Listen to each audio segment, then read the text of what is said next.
Good afternoon. I request everyone kindly settle down.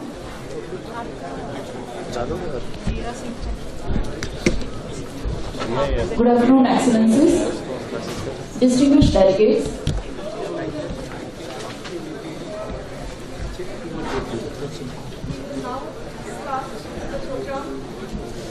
On skilling requirements in high value chain in textile sector.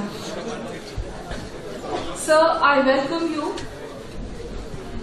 for the core of deciding where the Indian textiles will go. As you all are aware, China is vacating space and India is skilling itself to convert its demographic potential into a definite demographic dividend. We are the youngest population in the world, with having with us our Honorable Minister, our Honorable Union Minister of State, Shri Rajiv Pratap Rudy, leader and represents Saran constituency in Bihar. He has worked as the Minister of State for Commerce and Industry in 2001 and subsequently as the Civil Aviation Minister in 2003. He has served for 20 years in Upper House and Lower House of Parliament. Sir, it's a great pleasure and a great honor for having you here. You are also the only parliamentarian probably in the world who's operating Airbus 320 jets, flying with one of the largest private airlines in India as a senior first officer.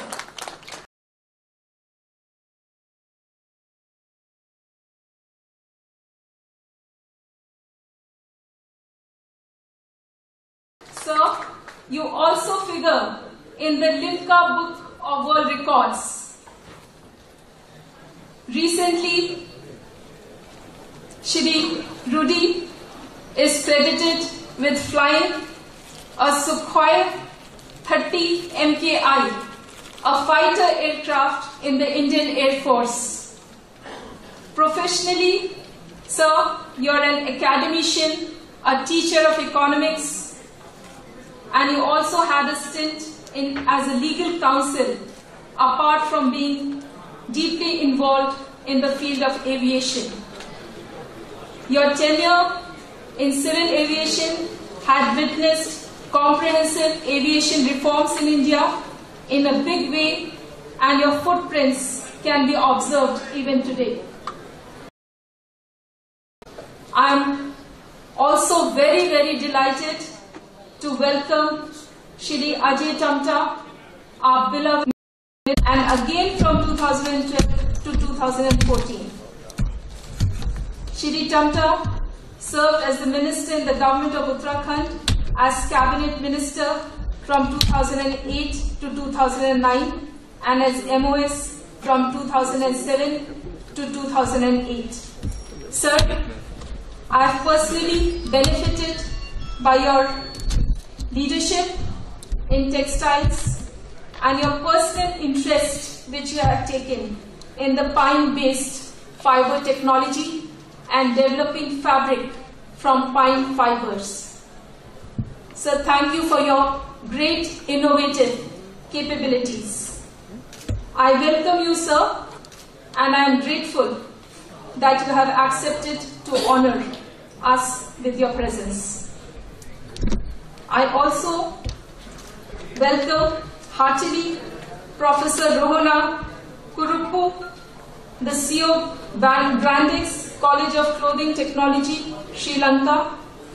It is one of the state-of-the-art textile parks which has been developed in Brandix. I have visited it and I have admired the way the park has been developed. I welcome you here, sir.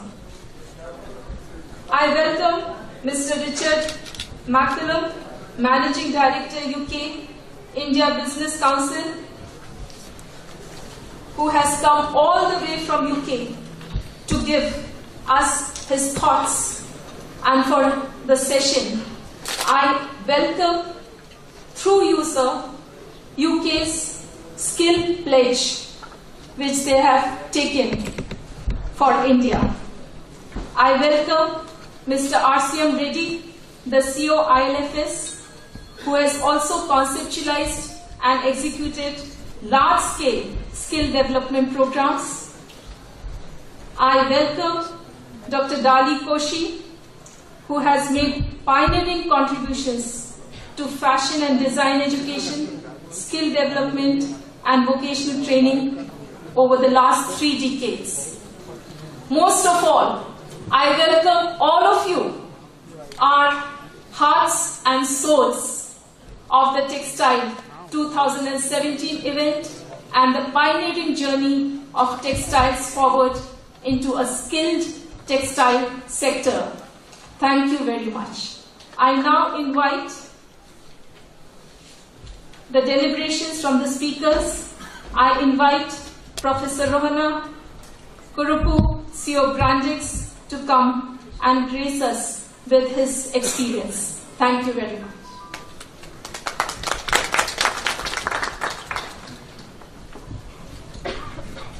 Thank you. Very good afternoon to all of you, honorable ministers, ladies and gentlemen. I'd like to thank at the very outset the Ministry of Textiles of India, Textile Commissioner Dr. Kavita Gupta, and more particularly the Secretary of the Textile Committee,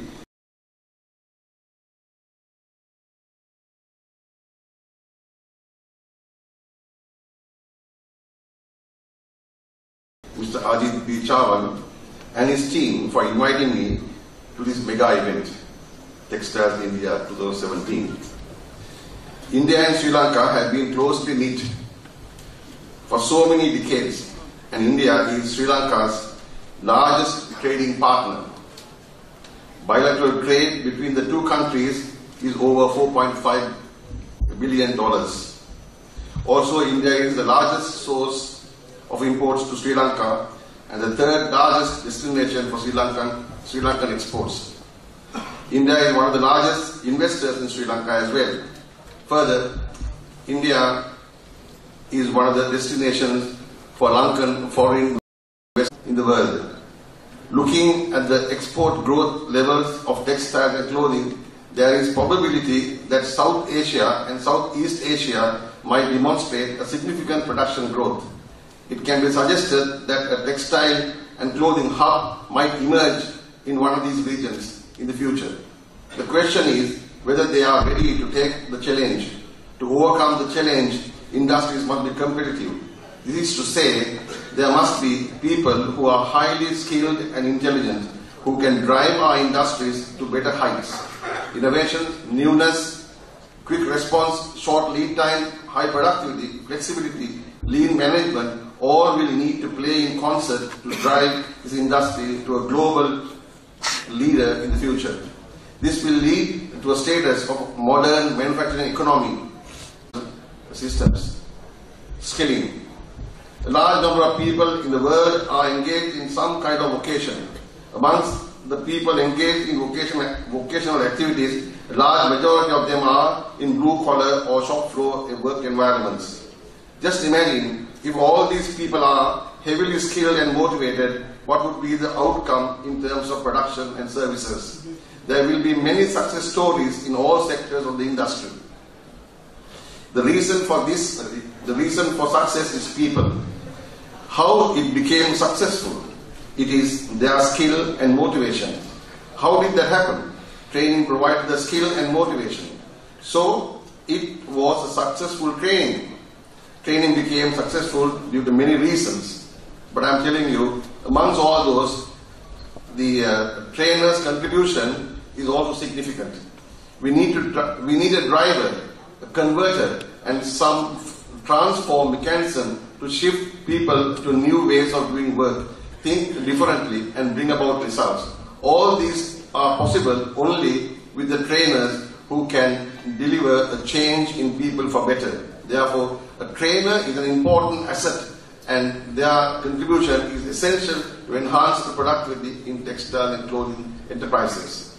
A trainer must be accomplished with many facets of skills. The industry must recognize his or her work.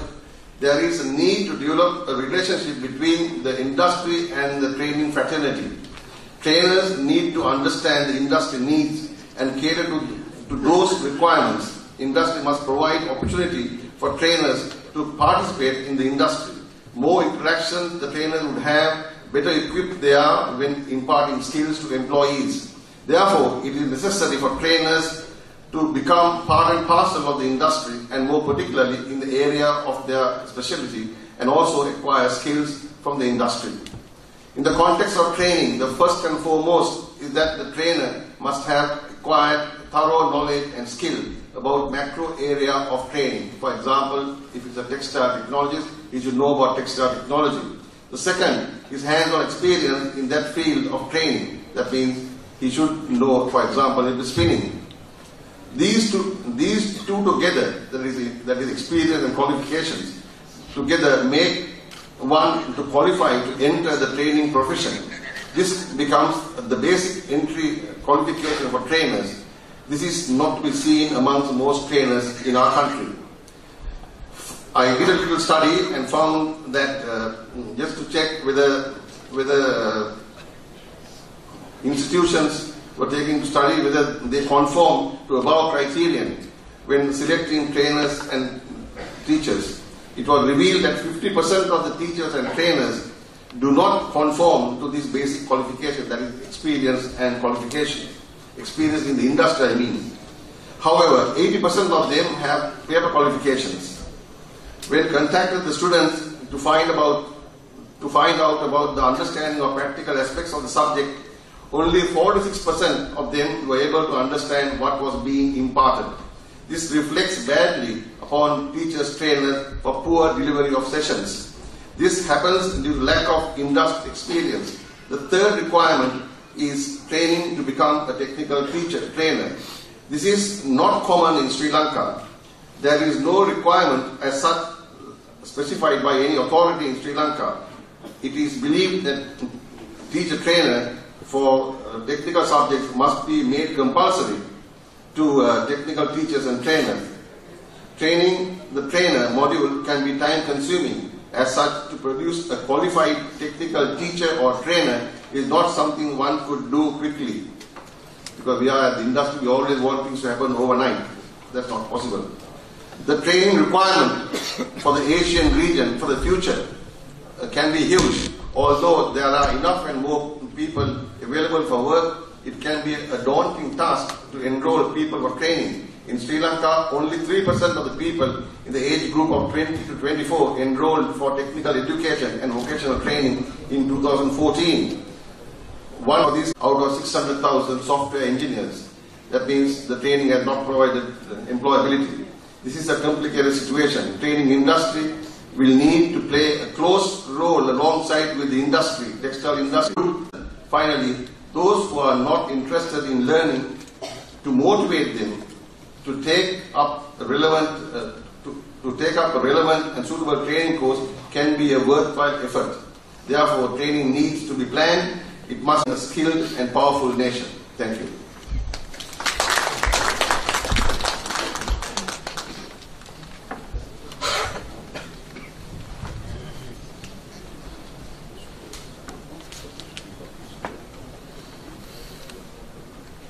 I now invite Mr. Richard McCallum, Managing Director, UK India Business Council, India Private Limited, to kindly give his speech on skilling requirement in high value chain in the textile sector.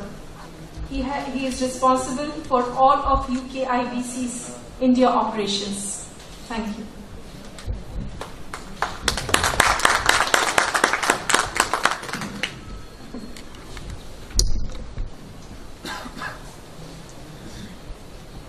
Ministers, distinguished guests, ladies and gentlemen, friends and colleagues, I'm very pleased to be in Gujarat for this Textile India event, the first of its kind in India, and I'm very grateful for the opportunity to address you all, I do wish the conference the very best of success. As a representative of UK-India Business Council, which is a business-led organisation promoting bilateral trade and investment between the two countries, with a mission to facilitate an increase in trade between the UK and India through business-to-business dialogue, we believe that the relationship with India is of immense strategic value, an unbeatable combination, as Prime Minister Modi has called it recently. India is the world's largest democracy. It has the fastest growing economy among BRIC nations. It is the major regional power in South Asia and a rising power on the world stage. We cannot hope to address the contemporary world without understanding India. We cannot hope to address the major global challenges without an Indian perspective, nor can we expect to tackle them successfully without Indian involvement. So, it is an exciting time for UK and Indian businesses. An already strong relationship is in the spotlight thanks to the NDA government's vision to transform India's growth through manufacturing, infrastructure development, digital connectivity, and skills and education. At the same time, the UK government is committed to further strengthening its long-term economic growth by enhancing its engagement with India. This creates new opportunities for UK industry to work even more closely with Indian industry and build a much stronger and more open trade and investment partnership. The success and skill of the Indian textile sector is renowned throughout the world for its variety, quality, design, and intricacy. Many of the UK's major companies are already significant buyers of Indian textiles. Marks & Spencer's, John Lewis, Next, Debenham, to name a few. Several of the UK's fashion houses, namely Burberry, Stella McCartney and Liberty, commission high-quality cloth from India's uniquely skilled artisans. And of course, many within the UK's important, vibrant NRI community represent the UK garment industry, and as such are major importers from Indian textile sector. But collaboration exists in the most unlikely and untraditional of places. As my CEO said at this venue on Friday, take our £50 note worth some 4,000 rupees. It is the UK's highest denomination note. It is not made of paper, but is 100% cotton. The note may be printed in the UK, but the cotton is sourced from India and embedded with 21st century visible and invisible technology. I'll come back to innovation, but my point is that there's already a good and diverse foundation for UK-India collaboration in textiles. But of course, like most things, it can be improved. Today, I would like to share my views on the importance of skills that support success in the industry, and how UK business can jointly work with Indian industry, government, and private institutions in developing the skills roadmap.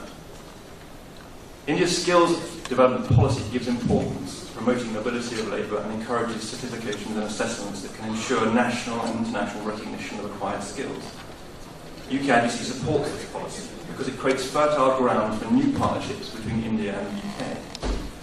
We continue to engage with many British and Indian companies to look at how we can enhance our association on the skills mission. Both the UK and Indian governments have made skills development a priority, and therefore is a key part of a bilateral relationship.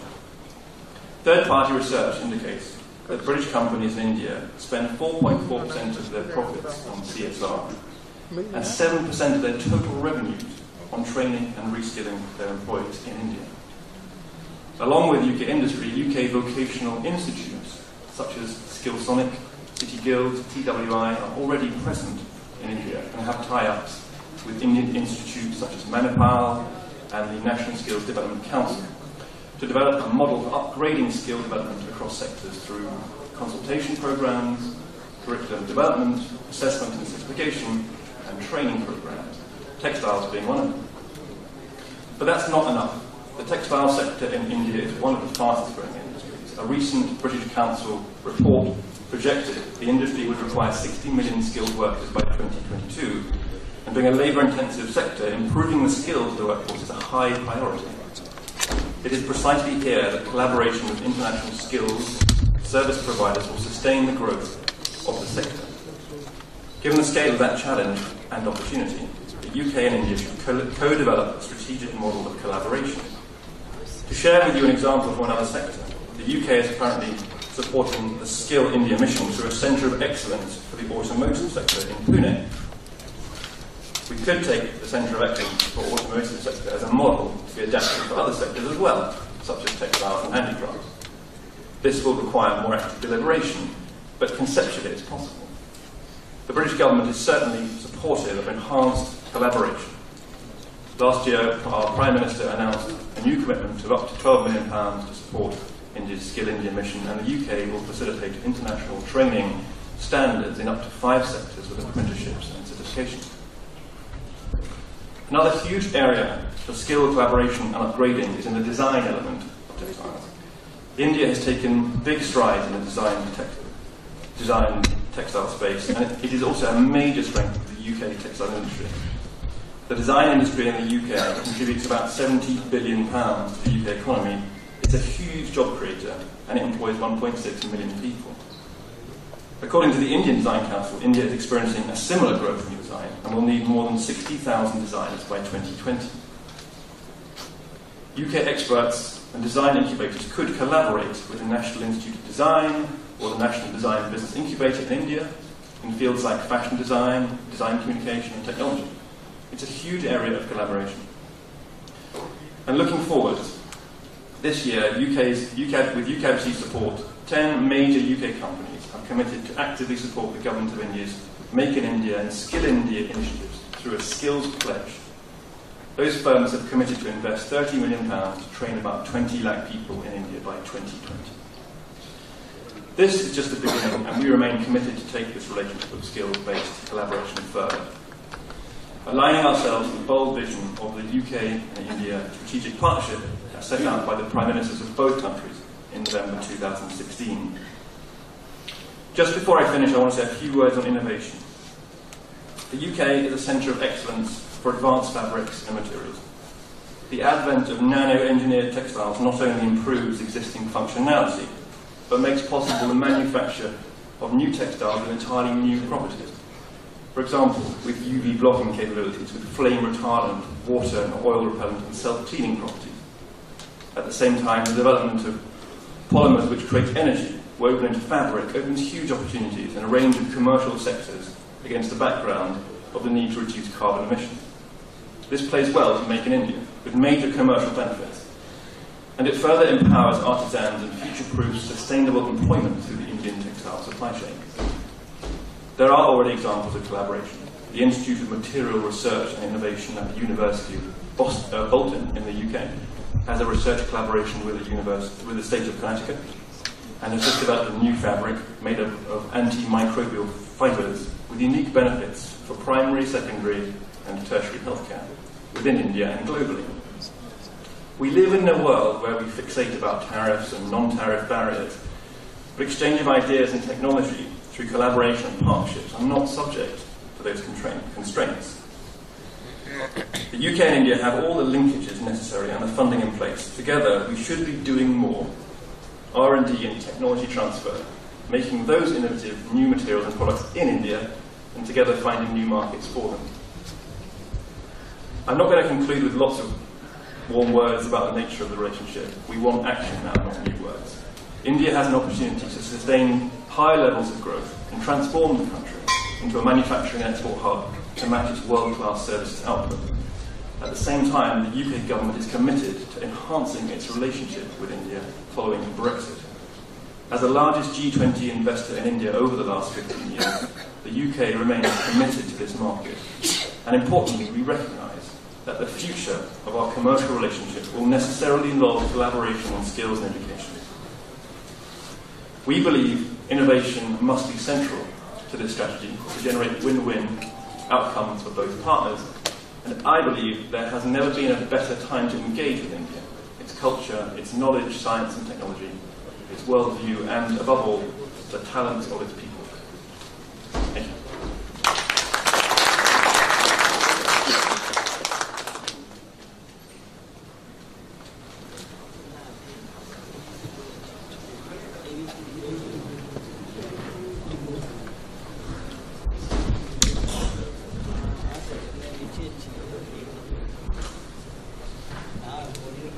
I now invite Mr. Asean Reddy, the CEO of ILFS, in charge of Social Infrastructure Group, covering education, employability and employability initiatives. With his 25 years of diverse experience in working in the government, in the private sector and multilateral institutions, to kindly come and deliver his experience on skilling requirement in high value chain in textile sector.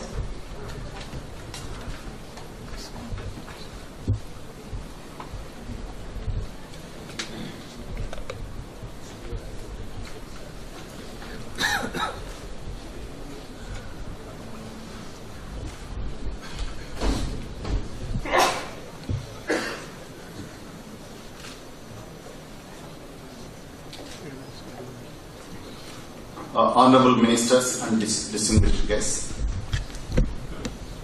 I have been associated with the textile industry almost 20 years. I've been sitting here and looking at the presentations.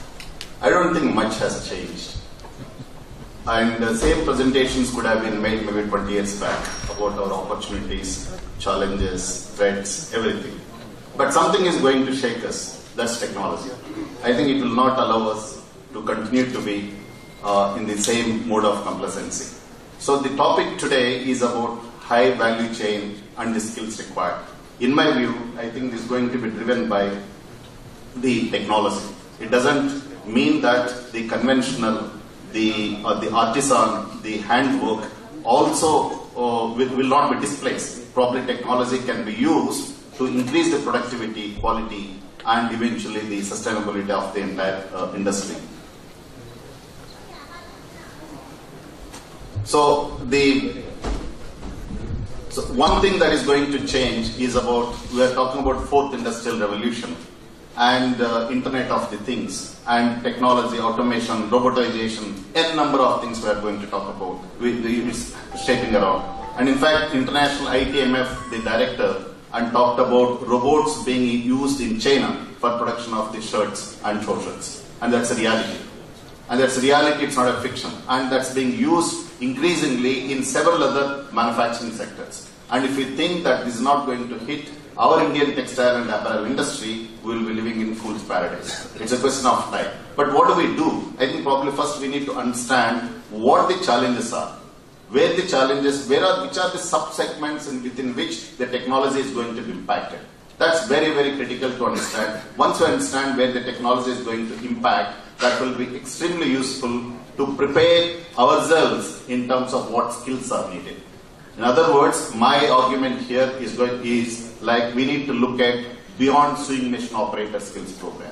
I think everywhere we talk about sewing machine operators, yes, they account for 70 to 80% of the workforce in apparel industry, but probably there are skills that are needed much, much beyond the sewing machine operators. And they could be in the area of I think it's not working. I would have shown you 1 minute video of how the actually robots are being used to stitch the shirts. So essentially, when I say beyond sewing machine operator, we need to look at, and if I correlate that to the skills level, largely we are doing at skills level 1 and 2, NSQF levels if you look at it. But many of these sectors, there is an opportunity of going up. And 4 areas I think we need to focus on. One on design and product development. Very, very strong need is there for the skills there. And how much of our efforts are going into design? In fact, some of the questions that were there in the session before about promoting our products where we have the niche strengths. I think that's where design and product development skills are required. Dastakar, Jayaji is sitting here. Many of them have devoted their lives to impart very high quality skills. And similarly, our eminent fashion designer, Sunil, and several other people are sitting here. They're all looking at how do we actually impart high quality skills to design, product development, merchandising, and above all, I would say, the digital marketing. Today, the consumer behavior, the people who sell, the people who buy, entirely changed. And how many of our people who sell Pochampalli handlooms to Banaras saris to other places know that they can actually make more money out of e-marketing? Can we actually drive a national initiative on bringing about some of these skills into digital marketing? And the last point is entrepreneurship. Entrepreneurship is hugely relevant. And some of them, there were a couple of them who asked questions in the previous session saying that he was from NIFT and graduated and started a company. What percentage of NIFT students or ATDC students are today going into entrepreneurship? Is there a way of looking at completely and incubating entrepreneurship development model? And skills alone cannot make somebody an entrepreneur. It has to be ecosystem. But skills can surely play an important role as a kind of common theme around which the technology, the finance and the infrastructure, many of the things can be woven. Maybe we should look at, can we create 100,000 entrepreneurs in this country, women and the people coming from disadvantaged sections, weaving community, and is it possible to do, given the dynamism in the country, about creating the ecosystems and cutting down red tape? I am absolutely sure, and if we can actually talk about 100,000 entrepreneurs to be created, and it's possible to be done. And there can be very holistic system. That's about the skills. That's where our Honorable Minister of Skill Development, they have been talking about, Minister has been talking about entrepreneurship. Entrepreneurship like skills can provide the framework. I think the skills ministry initiatives, the industry initiatives, and the textiles ministry initiatives, if they all could be converged on creating certain identifiable themes with the vision. Mic also. So, of course, the technology is the key again. The technology has been changing so rapidly. Everywhere, 3D modeling. Can we actually look at about 3D modeling being available for our traditional sectors? How many of us actually can start using 3D modeling? And can we actually interwoven the 3D modeling kind of things into skills? So I think a large number of opportunities are there. Since we are talking about high value chain skills, I think my argument is we need to look at beyond conventional sewing machine operator skills. Yes, sewing machine operator skills are also needed, and ministry should support, because it's an effective way of poverty alleviation. A person with 5th standard pass, we have been in the skill development, and 5th standard pass, a girl, and living in interior tribal areas of Orissa, and one means for her to get out of poverty trap, get on to the life, is skill development. And 360 hours of training, and put her into training, assessment done by an SSC, put her in a job, and she's in a different market, different wage market, different marriage market, different socioeconomic market. And same thing is true with the women who are employed in Bareilly to Lucknow to several locations. I think skills is hugely empowering, and while we continue to expand our the vocational skills programs in the traditional sectors, my request is that we need to look into future and understand the technology trends, design trends, entrepreneurship requirements, and create sub-themes within skills, about 3-4 of themes being done. If you do that, I'm sure we will have very robust and vibrant industry going forward, and that integration will surely be a win-win for all of us. Thank you very much.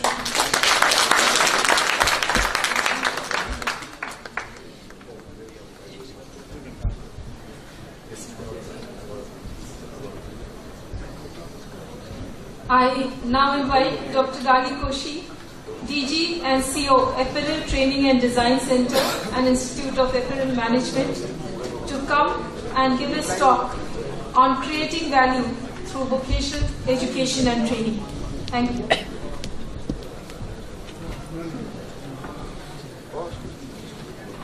Very good morning to you. Honorable Union Minister of State, Independent Judge, Sri Rajiv Pratap Rudy, Union Minister of State for Textiles, A.R.A. Tamtaji, fellow speakers, colleagues, industry doyens, friends. When I stand in this city, of course, it's very nostalgic, because in 2000, June 5th, I took over as Director of National Institute of Design, Ahmedabad. So this city is really related to textiles. The previous decade of 2000, there were almost 169 mills, if you go through the history. And today when you look at, power looms supply nearly 79-80% of India's textile requirements. Handloom supplies about 6%, 7%, and it is continuously languishing. Milk sector is providing about 4% of India's textile requirements. So the complexion of the textile industry has changed. I started my career in handlooms for 10 years, was a founding faculty member of NIFT for 13 years, was director of NID for 9 years, and last 8 years I have been skilling almost 200,000 people. But when I look at it, since the time is short, I want to first tell what are the conclusions which I want to tell you rather than go through the entire presentation, because it would take a long time. First of all, India is going to raise to a 7.7% increase in GDP in 2018. And China is going to grow at 6.2%. In a 7.7% growth economy, if you are going to compete on cost, on low-cost wage employment, it is simply untenable. Many of the professors have provided detailed studies of how India needs to move up the value chain. And I am so happy we are on the second day after a major game changer has happened, the GST rollout. It is not that simple in its ambition. We are going to create one market within India, which is much larger than even many of the European countries together. We are a 125 crore population. So that is going to create one market. And there is another game changer which the Honorable Prime Minister says everywhere around this Mahatma Mandir you can see farm to fiber, fiber to fabric, fabric to fashion, and fashion to foreign. But what he has not said is what I want to present before you just as a next step to that point. We have always cried about the highly fragmented Indian textile industry. Very, very splintered and really not making sense, because somebody talks about powerloom park, somebody speaks about handloom park, somebody speaks about textile park, somebody speaks about apparel park, somebody talks about clothing. It is all a complete mishmash of various concepts. But what India has changed is in 1987, when National Institute of Fashion Technology was set up. The word fashion was introduced, and I was the founding faculty member. I can tell you, fashion is not elitist. If you look at 120 billion of India's textile market, what does it constitute? 60 billion is apparel. 15 billion is technical textiles. Rest is home fashions and makeups. Do you actually see any powerloom, any handloom or anything? Rest is you have what you see is from raw materials of fashion to the retailer. And this employs roughly 15.3 million people. Direct core industry. And this people require different types of skills. But unfortunately we have not recognized that it is a fashion ecosystem of an $800 billion global fashion ecosystem. The moment you change this perspective, the craftsman who is doing Kutch embroidery becomes a level 1-2 fashion designer. And a level 7 graduate of 3,000 hours course, which unfortunately is sometimes given at a much lesser number in the current system, probably becomes a graduate in BDS, in NID or in NIFT. And this is one chain. And that is what fashion ecosystem leads to. Point 1. Second point I want to humbly submit is, we are very good in capturing value, but we are not good in creating value. The moment we shift our emphasis from capturing value to creating value, we become a different country. How much is the value leakage at every chain? We are fairly knowledgeable, and we have seen the textile presentation, and brilliant presentations have shown that we are exporting yarn and China exports fabric 10 times more than what we do. And then when it goes to apparel, it is about 179 billion. Now it has come down slightly, and we are about 10% of that.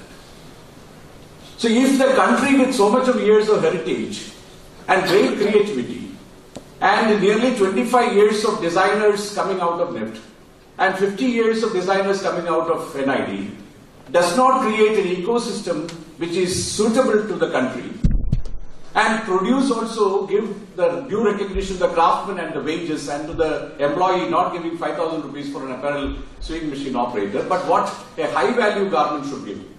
Then everything will change. Second point is this. Third is that we are looking at a completely changed approach to skilling which is required. I want to submit to everyone to look at Wikipedia and look at what is T-shaped skilling mean.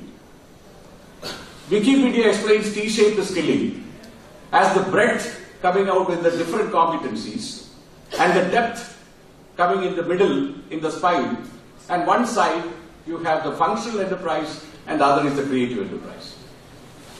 UK, our dear friend has presented, there are 22 colleges of UK and Scotland and Ireland have accepted T-shaped skilling and created a miracle in terms of creating creative enterprises. They call it the Gazelle group of T-shaped colleges. Now our skilling approach sometimes fail to see the woods or fail to see the trees, and therefore what happens is we are unable to get the maximum value out of the ecosystem. This is the third point. Fourth point, therefore, is that what do we do in terms of creating this creative economy?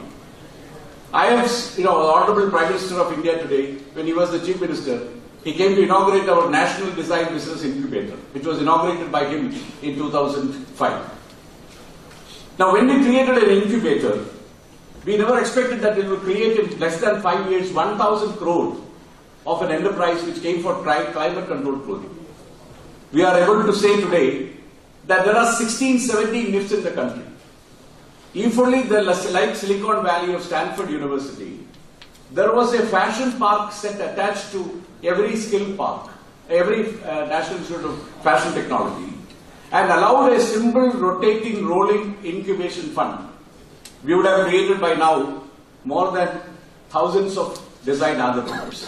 But unfortunately, design institutes stand up, we don't have an ecosystem around it like the Silicon Valley around the Stanford. So we need to create an ecosystem around the institutions like, how many institutions are there in the textile ministry? There are 8 TRs. There are 44. There are 25 reverse service centers. I will tell you the exact statistics. There are 1,243 ITIs with clothing technology courses. There are 17 NIFs. There are 4 IIHT. There are 8 TREs. There are 44 power service centers. There is 200 ATDCs.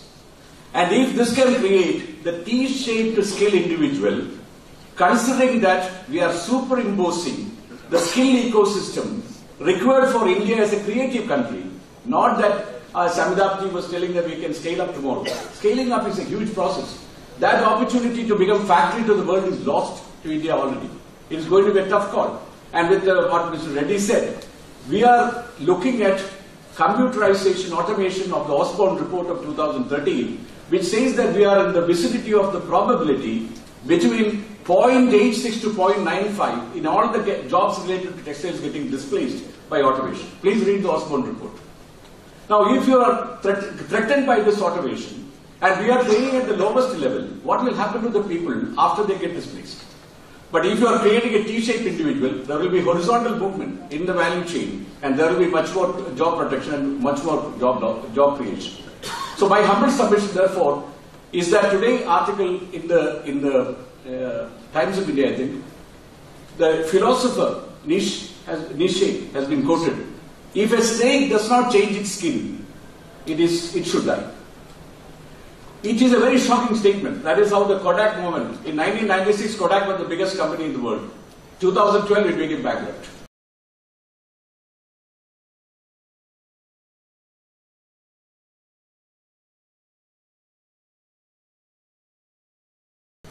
It had all the technology invented of digital technology in 1975, but it did not use it. So textile industry is very fragile. Our craftsmanship is very fragile. Jodhindra Jain had calculated that we have lost 31,000 crores of craftsmanship in the country just in the last few years. So if we are not going to protect the craft, if we are not going to create the niche market, we are not going to create the fashion ecosystem, because China is still very low in creativity. It is 80 in the ranking of World Innovation Index. India has jumped 6 times in 2017. Last year we were 66, this year we are 60. If anything India can do is in the creative and in the innovation context. If anything can save the textile industry is to create designs and brands out of India's creative talent. And with this submission, I want to conclude. The presentation is available, it can be posted to you. Thank you very much.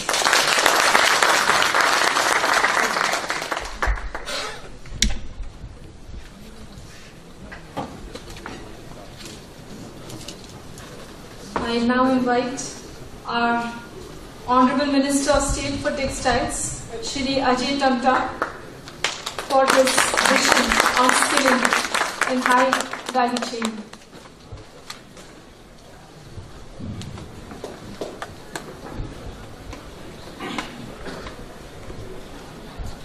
महात्मा मंदिर गांधीनगर गुजरात में अपने देश में पहली बार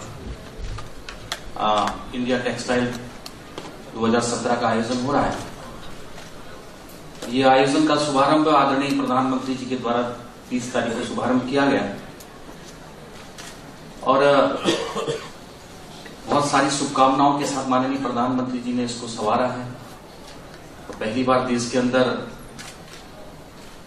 लगभग 60 देशों से ऊपर हमारे पास यहाँ विदेशी वायर्स लोग आए हैं, उद्यमी देशी उद्यमी रहे हैं, बुनकर और शिल्पकार लोग भी यहाँ उपस्थित रहे हैं और लगातार अलग अलग प्रकार के सेशन भी हमारे चल रहे हैं और उस पर बहुत गहराई और चिंतन के साथ ये काम चल रहा है।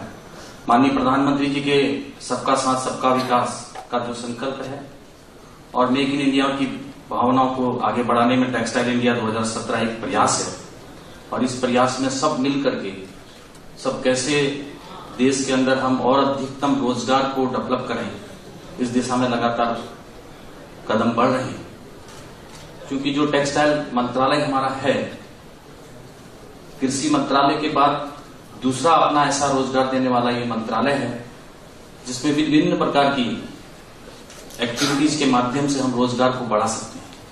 और इसीलिए आज के कार्यक्रम में मैं लगातार देखता हूं माननीय राजीव प्रताप जी रूडी जी को, चाहे संसद में, संसद के बाहर विभिन्न प्रकार की एक्टिविटीज में, कि किस प्रकार से माननीय राजीव प्रताप रूडी जी अपने मंत्रालय के माध्यम से हमको भी सहयोग दे करके पूरे भारत के अंदर रोजगार की संभावनाओं को और बढ़ाने के लिए आप लगातार प्रयास कर रहे हैं। आज के सेशन में आपका बहुत बहुत अभिनंदन है, वंदन है। आज के कार्यक्रम में उपस्थित हमारे वस्त्रायुक्त कविता गुप्ता जी, श्री कुर्पू जी, प्रोफेसर रिचर्ड मेकम जी, श्री आसियन रेड्डी जी, डार्ली कोसी जी, हमारे सुनील सेठी जी, उपस्थित यहाँ महानुभाव। जैसा कि विभिन्न प्रकार के प्रेजेंटेशन के माध्यम से किस प्रकार से स्किल हम बढ़ाएं, मगर हमारे मंत्रालय के लिए बहुत सारी कठिनाइयां, विविधाएं भी हैं, जहां आज पूरे विश्व स्तर के वैश्विक प्रतिस्पर्धा में हमको जाने की जरूरत है। टेक्नोलॉजी को भी एडॉप्ट करने की आवश्यकता है। कंपटीशन के जमाने में हम किसी प्रकार से पीछे ना रहे, मगर हर टेक्नोलॉजी को अपनाते हुए अपने रोजगार को भी बढ़ाने में हम सबको बहुत सारी मेहनत करने की आवश्यकता है, आगे बढ़ने की आवश्यकता है। जहां हम देखते हैं कि चाहे वो मैनमेड फाइबर है, चाहे नेचुरल फाइबर है, मैनमेड फाइबर और नेचुरल फाइबर पर जो हमारी काम करने की पद्धतियां हैं, वो विश्व के बाजार को भी एडॉप्ट करते हुए और अपने परंपरागत जो हमारे कौशल विकास है, उन टेक्नोलॉजी को बढ़ाते हुए आने वाले समय के अंदर जो परंपरागत कौशल है वो नीचे तक और बढ़े, उस पर अधिकतम रोजगार हम आगे बढ़ा सकें, इस दिशा में मंत्रालय लगातार प्रयास कर रहा है और काम भी कर रहा है। सरकार की मदद के माध्यम से हम जो कुछ भी सुविधाएं, चाहे वो वीवर है, बुनकर है, उसको जो कुछ भी संभावनाएं हमको लगता है कि विश्व के बाजार की प्रतिस्पर्धा में वो वीवर भी काम करे, तो अच्छे डिजाइनरों के माध्यम से उसको अपग्रेड करने का काम भी सरकार के द्वारा MOU साइन करके हमने किए हैं। इसी प्रकार से हैंडीक्राफ्ट के क्षेत्र के अंदर भी हम जो खो रही प्रतिभाएं हैं, जो खो रही हमारी चाहे मिट्टी से लेकर के मेटल तक की सारी क्षेत्र के अनुसार जो परंपरागत काम छूटता जा रहा है, डूबता जा रहा है, उसको उठाने का भी ट्रेनिंग प्रोग्राम के माध्यम से हम लोग कर रहे हैं कि भारत क्या विश्व को दे सकता है। उन छुपी हुई चीजों को पुनः उजागर करने के लिए भी हम हर दिशा में काम कर रहे हैं उस क्षेत्र कोई क्षेत्र छूटे ना और प्रतिस्पर्धा में भी हम पीछे ना रहें, उन सभी संभावनाओं को काम करने का काम है। मैं क्योंकि टेक्सटाइल मंत्रालय अपने आप में बहुत बड़ा मंत्रालय है।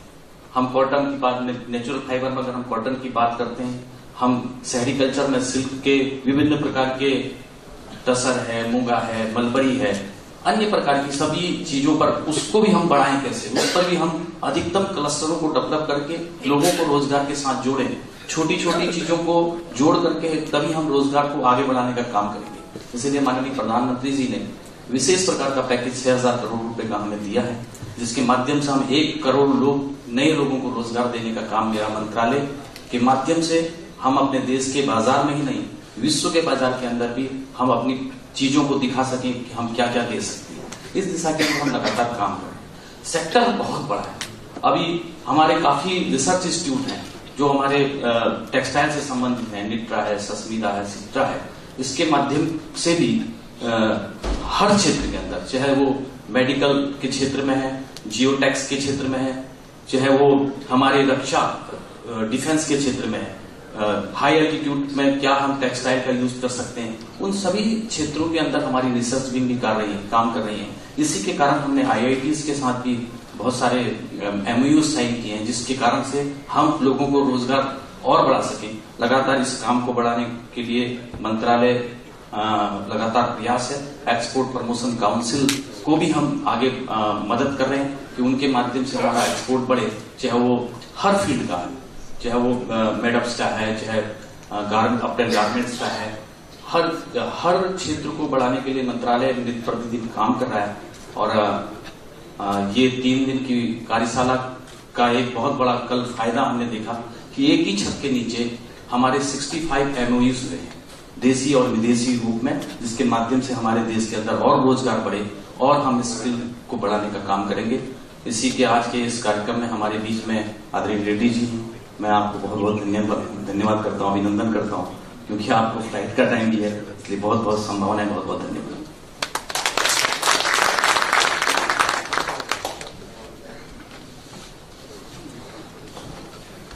I now invite Shri Rajiv Pratap Rudy ji, Honorable Union Minister of State,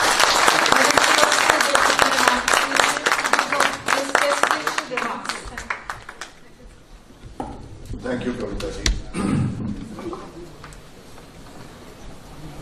With us here is my young colleague, Dr. Mr. Ajay Tamta, Honorable Minister for State for Textiles, Mr. Richard McCallum from the Joint Indo-Business, Indo-British Council of Joint Business,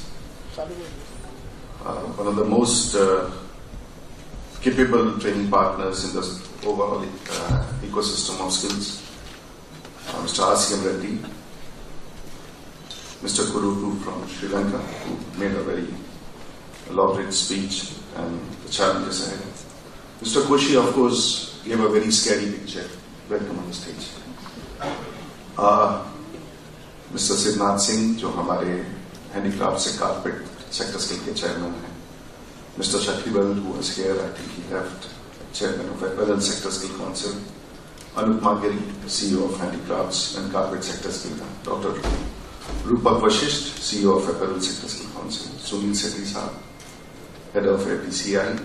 Madam Jaya Jaitley, distinguished guests, participants.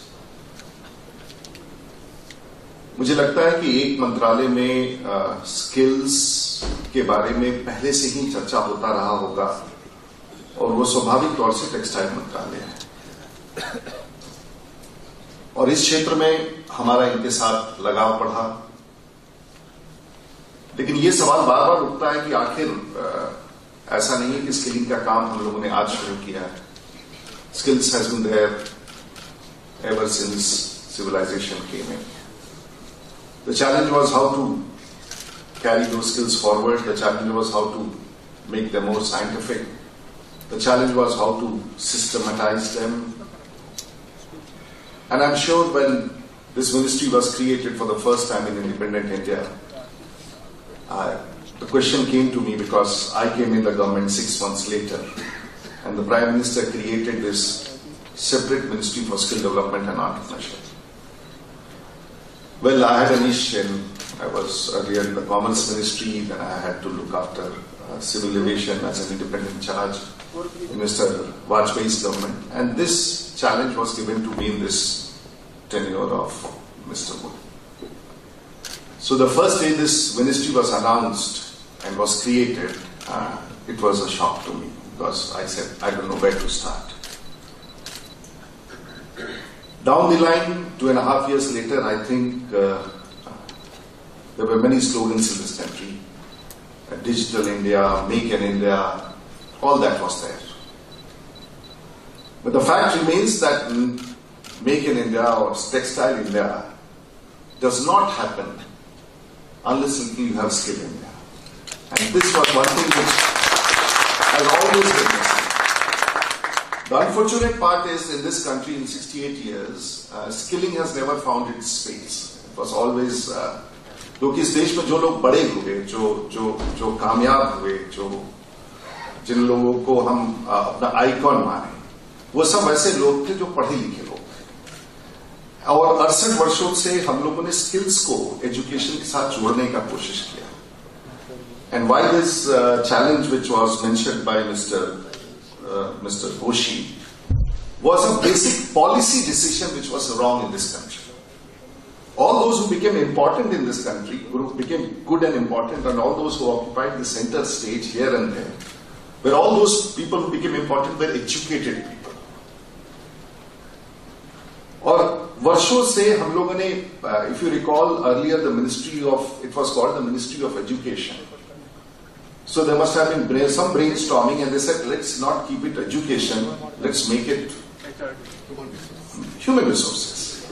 The very idea of human resources was to put skills in it, technical education skills in it. But those people who ran the system, it's just an analysis. It's not that things were. Those who were given the responsibility of running the education system had a distinct bias against skills. ये क्या है मतलब इसमें? This is nothing great. And the formal skilling system which existed in the country was through engineering, AICT, under the Ministry of HRD, and a partial of it was the technical skills which came under ITIs, which were 13,000 which we had in this country. So industrial skills were given to, and that was under the Ministry of Labour.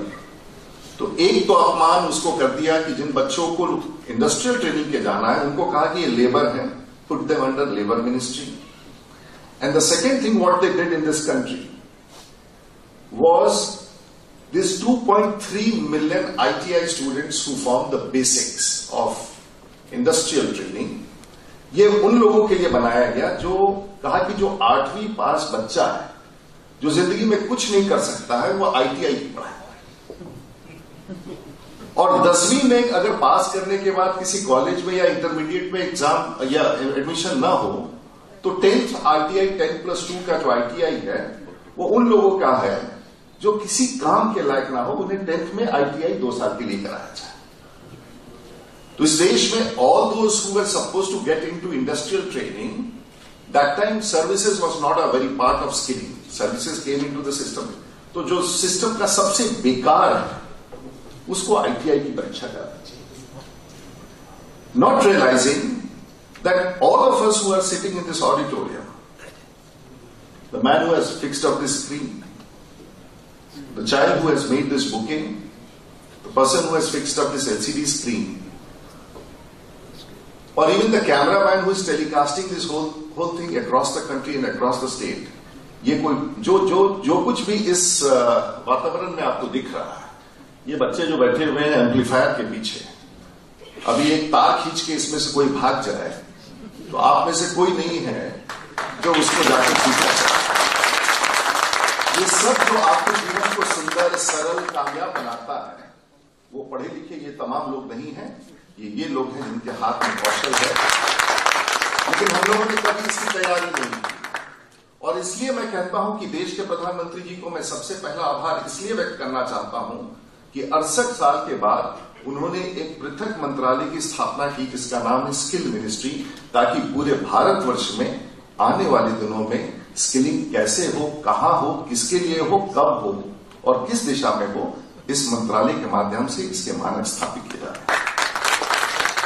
और and we are taking policy decisions आज for ITI students, which are about 2.3 million students.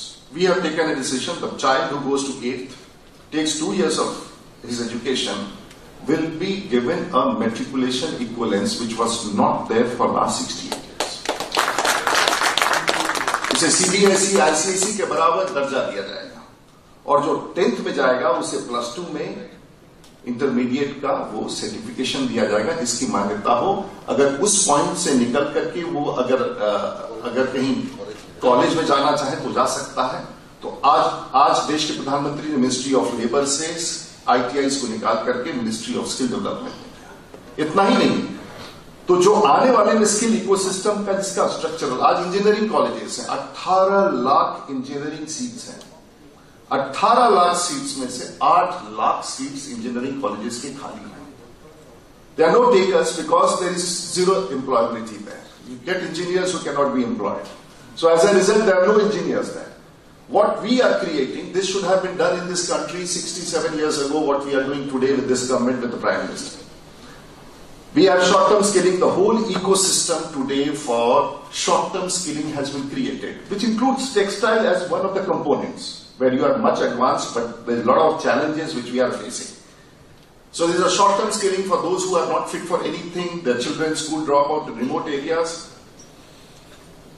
Thereafter, we have a technical skill vertical which goes 8th dropout, 2 years in ITI, he gets a 10th equivalent. Then 2 more years if he does, he gets a 12th equivalence. And now for the first time, the polytechnics, which was a diploma course for 3 years, and 1 year after ITI, has been moved from the AICTE to the Ministry of Skill Development, and now it's only 2 years is left. So a child who is a dropout in a short-term skilling can get admitted in 8th, can become 10th. A plumber who learns plumbing, the basics at a dropout in a short-term skilling in ILFS, can think of doing ITI in 10th, do 2 years of plumbing in 12th, can become a diploma engineer in a polytechnic, and we are waiting for the last 2 years where this AICTE would give us recognition for giving 2 years. A school dropout plumber can become a graduate engineer plumber. Is the ecosystem we have. हम लोग करना शुरू कर दिया, लेकिन ये काम अब हो रहा हो, ये काम तो देश में पहले से करना चाहिए था। और इसीलिए हम कह रहे हैं कि आज आप सबको भूल जाए। एक तरफ छोटी सी बच्ची जो गांव में रहती है, मैं तो देख रहा हूं मेरे कॉन्स्टिट्यूएंसी में, आपने कहा कि आसियन साहब ने कहा कि स्विंग मशीन ऑपरेटर्स, जिसके घर में आमदनी महीने की 500 से 1000 रुपया हो, और इस देश में 25 करोड़ लोग ऐसे हैं जिनकी जिंदगी 1000 रुपया में जिंदगी महीने के काटते हैं। अगर उस गांव में उस छोटी सी बच्ची को हमने अगर 60 दिन की ट्रेनिंग के बाद उसे उसे स्विंग मशीन ऑपरेटर बना दिया, और उसकी जिंदगी 1000 से 10,000 रुपया पहुंच जाती है, तो मेरे लिए और प्रधानमंत्री जी के लिए सबसे बड़ी कामयाबी। आप 10,000 को 20,000 बनाने की जिम्मेवारी आपकी है, मिनिस्ट्री ऑफ टेक्सटाइल्स की। 20,000 से 30,000 बनाने की जिम्मेवारी आपकी है, वैल्यू एडिशन करने की जिम्मेवारी आपकी है। मैं तो इस देश में इस मंत्रालय का काम है कि जो एंट्री लेवल पर जो गरीब है, एक छोटी सी लड़की निकल के आती है, और मैं ये आपको जीता जागता उदाहरण बता रहा हूं। देवस इंदौर से लगभग 50 किलोमीटर दूर है, और वहां एक प्रधानमंत्री कौशल केंद्र में एक लड़की रोज दिन बस से, सड़कें अच्छी हैं मध्य प्रदेश में, बस से निकल करके वो उस सेंटर में आती है। 2 महीने तक वो ब्यूटिशियन का कोर्स करती है, वापस गांव लौट के जाती है, एक साधारण से तख्ते पर लिखती है राधिका ब्यूटी पार्लर, अपने घर के बाहर लगाती है, कोई कस्टमर नहीं आता। जाने से पहले उस सेंटर ने उसे 50,000 रुपए के लोन के तौर पर एक बड़ा शीशा और एक जो कुर्सी जिसके पैर से दबाने से आगे पीछे होता है वो कुर्सी देती है, और उसको कुछ एक किट देती है जिससे वो बाल ठीक ठाक भौएं नाखून वगैरह ठीक कर सके। घर जाती है, अपने घर के सामने एक हाथ से तक से लिख के लगाती है राधिका ब्यूटी पार्लर। कोई नहीं आता है। पहले अपने माँ को उस कुर्सी पर बैठाती है, उसके माँ के बाल रंगती है, उसके भौएं ठीक करती है। गांव लोग पूछते हैं कि चाची तुम इतनी सुंदर कैसे दिखती हो, तो गांव में प्रचार होता है कि मेरी बेटी ब्यूटिशियन बन गया है। और तब अपनी बहन को सजाती है, फिर गांव में अड़ोस पड़ोस के लड़कियों को सजाना शुरू करती है। गांव में खबर फैल जाता है कि ब्यूटिशियन आ गई है, और उस गांव में, उस पंचायत में लोग, उस पंचायत के लोग, गांव से बाहर के लोग उसके यहां अपने आप को संवारने आते थे, और वो लड़की घर बैठे 10 से 15,000 रुपया कमाने लगती है। और उतना ही नहीं, जब शादी ब्याह लगन का समय आता है तो यही लड़की जिसने लगा रखा है राधिका ब्यूटी पार्लर, वो महीने में 30 से 40,000 रुपया कमा लेती है। ये है हमारे अपग्रेडेशन, और ये है हमारा स्किल, और ये है दिशा जो शायद फॉर्मल सिस्टम में आज तक कभी नहीं है। मैं टेक्निकल एजुकेशन की बात नहीं कर रहा हूं, मैं अपग्रेडेशन की बात नहीं कर रहा हूं। ILFS यहां, they have the largest partnership with the Ministry of Skill Development. There are hundreds and hundreds of stories. मैं अभी से आज से 15 दिन पहले पेंच नेशनल पार्क में गया था, which is located on the borders of Maharashtra and Madhya Pradesh. It is located. I was staying in Bagwan Safari. Now in this Bagwan Safari, it's a Taj Safari resort. I was staying there. So ये जो लड़के खाना खिलाने आते, those people used to come as a chef and treat you on the table. So one of the chaps who came in, I started interviewing him. His name is Kanhaiya. Now when I started talking to him, this Kanhaiya gentleman, when you talk about upgradation and quality, we have not created that business. This Kanhaiya gentleman says that 17 years ago, when this building was being made, he came as a construction labor there. And when the building was made by those who were the promoters, there was an advertisement by the local for employment, so he was offered butler, security, kitchen and housekeeping. So he was so poor that he said let's choose the job of a kitchen where he can khana khayenge bhi aur khana banayenge bhi. And 17 years down the line, he is the second chef in that restaurant, and he rattles out the name of all the continental dishes which Mr. Callum would love to eat, and he is a man who was an ordinary mason who had come to that house. This is skilling, and the rest is upgradation, and he can match in his English. He has 100 sentences he speaks fluently. So how was the soup, sir, and how was the salad, sir, and how was the leaves, sir? But point in this challenge in this country is not the upgradation. The basics, once you start, the ecosystem for the first level is absent. I'm not concerned at all about the second and the third. Even the basic first level has not been created in this country. There is a boutique hotel in Mihirganj Fort near Jodhpur. It's an 8-room boutique hotel, one of the best. It is one of those magazines which carries the rating of the boutique hotels in the world. Yes. They have rated this as one of the third best boutique hotels in the world. 8 rooms. Owned by a friend of mine who is from Jodhpur. I had an opportunity to stay there. It's a small property. The rentals are unthinkable. No Indian goes and stays there. And the boys who were coming in my room, they would say, how was the day, sir? How was the flight, sir? And can I carry anything for your laundry, sir? And we have a fantastic layout in the kitchen, sir, today, and the chef has prepared this for all of you. तो मैंने सोचा ये अंग्रेजी बोलता है, थोड़ा और बात करें। उसके बाद 2-3 बातें मैंने की तो अटक गया। तुमने पूछा कि भैया क्या अंग्रेजी थोड़ा और भी बताओ, तो कहा कि सर बॉस ने हम लोगों को 70-80 सेंटेंसेस अच्छे से, and that takes care of everything. That takes care of everything. And they have apps in which they download the English and they keep learning it. So for me, it is the entry level. It is the entry level training which is absolutely absent, and it should have actually taken place in this country along with the education system. There were 20 classrooms, they should have been 5 classrooms, जहां camera, जहां photography, जहां dish repair, जहां dish TV repair, जहां mobile repair, ये तो वहां करना चाहिए था देश में. वो शिक्षा देने वाले लोगों ने कहा कि नहीं, परिणाम है कि आज उत्तर प्रदेश में एक म्युनिसिपल कॉर्पोरेशन में एक बहाली में there was some executive जिसमें 4th grade employment था, and there were 282 PhDs who had applied for a 4th grade employment. So the whole ecosystem first has to be corrected. We have to. I understand. I wanted to see that video which Mr. Asean really wanted to show. I am aware high-end skills are required. But let the white-collar people take care of the hard-end skills and compete with those who have to match the world with your IT, with your knowledge, with your tech.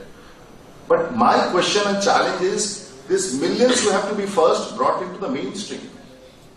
आज हमारे यहाँ ओला और उबर के ड्राइवरों की जरूरत है. मुझे कल सुबह 3 लाख ड्राइवरों की जरूरत है. मेरे पास ड्राइवर्स नहीं है, क्योंकि फॉर्मल इकोसिस्टम में ड्राइवर्स बनाए नहीं है. वो किसी की गाड़ी चला के, किसी के पास जाकर के, किसी के घर में काम करके, किसी के साहब की गाड़ी को पोछा डाल करके वो ड्राइवर बनता है. लेकिन अगर ओला और उबर के लिए मुझे आज ड्राइवर चाहिए, it's not like any other ordinary. He should be at least, he should be capable of understanding the rules. He should have a proper licence. Ahmedabad के एयरपोर्ट उतरने के बाद वो दरवाजा खोल के बैठा सके, पूछ सके, how was your journey sir, how was the flight sir, the weather was, it was raining here, how was the weather in the air sir. He can give you a tissue paper and offer you a glass of a bottle of water. And then he can take out his, suppose he has to come to Gandhi Mandir. He has to take out his iPhone and Google search and put the direction there and come here. This is what is required in a good driver. We are not able to provide good drivers. I can tell you hundreds of such instances. The question is how to create a basic ecosystem for skills, be it in the textile sector or be it across the country. And in particular, because textile sector is the largest employer, the unorganized workforce employment is there in the agriculture. But in the organized workforce, the largest employment is given by the skills, textile sector. The question is how to make A, entry-level people, B, the various gradations which takes place. That has to be created, but unless, and that cannot happen in 1 year by a knee-jerk reaction. That should have happened years ago, stage-wise, trying to build up, picking up these artisans, picking up these people working in the handicraft industry, picking up these people in the carpet industry, and gradually you could have created that. You have failed. We have just started it. जिस काम को पिछले 60 वर्षों में करना चाहिए था, उस काम की शुरुआत हमने पिछले 3 वर्षों में शुरू की. थोड़ा वक्त लगेगा. जब इस देश में 1 लाख शेल कंपनीज को एक रात में खत्म किया जा सकता है, तो 125 करोड़ के देश के लिए स्किलिंग का इस इकोसिस्टम भी आने वाले दिनों में बनाया जा सकता है, जो दुनिया को भी चैलेंज दे सके. और हमारी ताकत है और हम करके दिखाएंगे. Some more time, some more resources. When this ministry was created, I didn't have 1 crore of rupees to start with. And today the Prime Minister, through a cabinet decision, we have 30,000 crores to develop the skill ecosystem across the country. We have done it. And the person who monitors, आप बाकी तो बड़े-बड़े काम सब लोग करें, लेकिन एक विभाग को अगर प्रधानमंत्री स्वयं मॉनिटर करते हैं, और मेरे लिए सबसे बड़ी चुनौती है कि उनके इतने सारे आइडियाज हैं, इतने प्लेटफॉर्म पर, इतने वर्टिकल्स में है कि आपको अंदाजा नहीं होगा कि वो हमेशा मैं संघर्ष के मोड में रहता हूं कि मैंने ये भी कर दिया तो ठीक है, ये भी किया, बट इसका क्या होगा. वो जो पारंपरिक रूप से जो लोग गांवों में पॉटरी बनाते हैं, उनका क्या होगा. मतलब जो आज तक फॉर्मल प्लम्बर्स का, मेसन्स का, पेंटर्स का, ये सब जितनी दीवारों को खूबसूरत बनाया गया, जितने वॉलपेपर्स लगाए गए हैं, आज तक इनके ट्रेनिंग का कोई फॉर्मल सिस्टम ही नहीं रहा. मैं पटना हवाई अड्डे पर था, एक सामने मैंने देखा एक व्यक्ति था जो पैंट शर्ट पहन करके खड़ा था, उसके साथ 4, 6, 8 बच्चे और उसकी फैमिली. बच्चों के शरीर पर कपड़ा नहीं था. वो पटना एयरपोर्ट पर उनको छोड़ने आए थे. मैं गाड़ी से उतर रहा था और मैंने उनको देखा, और वो एक बड़े से बक्से में लेके, मैंने पूछा क्या करते हो. कहा कि सर मैं टाइल फिक्सर हूं और मैं सऊदी अरेबिया जा रहा हूं. उसके घर में किसी के शरीर पर अच्छे कपड़े नहीं थे. वो सिर्फ खुद ठीक दिख रहा था और वो पूरा परिवार उस पर निर्भर था. छोटे बच्चे थे, बच्चों के शरीर पर कपड़ा था। मैंने उससे पूछा कि आपके पास कोई फॉर्मल सर्टिफिकेशन है? उसने कहा नहीं सर, उस्ताद के साथ काम कर। जो बिना फॉर्मल सर्टिफिकेशन का उस्ताद के काम करके सऊदी अरेबिया जा सकता है, तो हम और आप वैसे व्यक्ति को ट्रेनिंग दे दें और ढंग से मेहनत, तो सऊदी अरेबिया क्या, वो जर्मनी, फ्रांस, अमेरिका भी जा सकता है। लेकिन हमने किया था, हमने शुरुआत ही नहीं की। मैं तो इस मंत्रालय में प्रत्येक दिन संघर्ष के मोड में रहता हूं, हमेशा अपने अधिकारियों से, क्योंकि मैं बहुत गति के साथ इन सब चीजों की मानकता स्थापित करना चाहता हूं।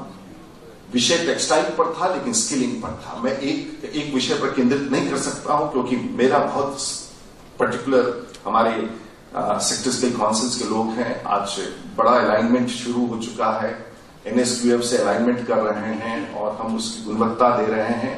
स्किल्स कैसे हो, किसके लिए हो, कहां हो, अगर हो तो उसका करिकुलम क्या हो, और करिकुलम के साथ उसके कंटेंट्स क्या हो, और कंटेंट्स के साथ अगर हो जाए तो उसके बाद उसकी परीक्षा कैसे हो, और अगर परीक्षा में वो पास कर जाए तो उसका सर्टिफिकेट कैसे बने, और जब सर्टिफिकेट बने तो इंडस्ट्री उसको अपने यहां रोजगार दे सके।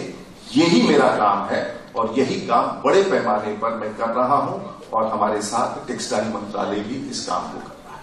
गुणवत्ता में वृद्धि लाने के लिए वक्त के साथ हम निश्चित रूप से गति के साथ कर पाएंगे, मुझे पूरा विश्वास है। और सबसे पहले तो स्मृति जी को इस आयोजन के लिए, उन्होंने 4 माह पहले हम लोगों से निवेदन किया था, हमसे आग्रह की थी कि हम लोग यहां आए। टमटा साहब ने मुझसे आग्रह किया था।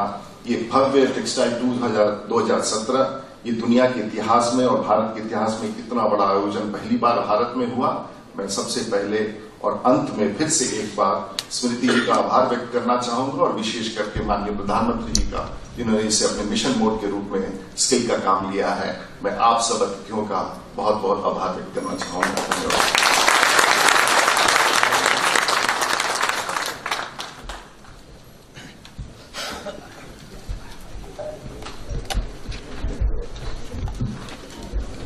Thank you very much, Honorable Minister of State, Mr.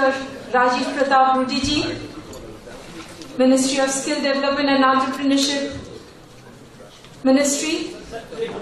You have given us an excellent guidance and an excellent inspiration.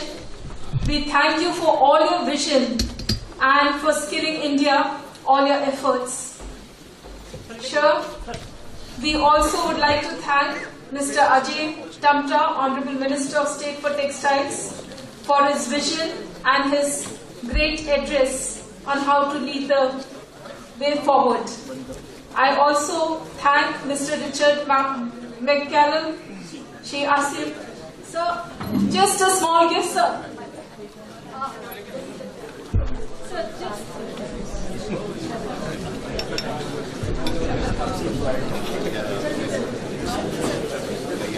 was delayed.